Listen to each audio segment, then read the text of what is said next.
আসসালামু আলাইকুম গাইস, আশা করি সবাই ভালো আছেন। তো ভালো থাকবেন নাই কেন? আমাদের দেশ আবার নতুন করে স্বাধীন হলো। তো সবাই আজ খুশিতে, এই খুশিতে আমরা পাপন ভাজা খাবো। তো আপনাদের দাওয়াত রইল।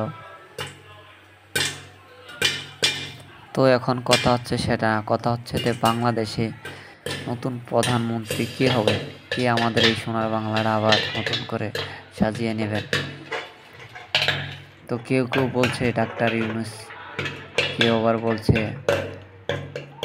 মিজানুর রহমান আজহারী, আবার কেউ বলছে বিএনপি খালেদা জিয়া। তো বন্ধুরা, আপনারাই বলেন তো কে আমাদের প্রধানমন্ত্রী হবেন।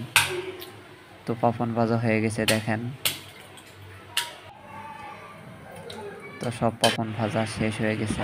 তো সবাই ভালো থাকেন, আর চ্যানেলটি ভালো লাগলে অবশ্যই সাবস্ক্রাইব করে দেবেন। ধন্যবাদ সবাইকে ভিডিওটা দেখার জন্য।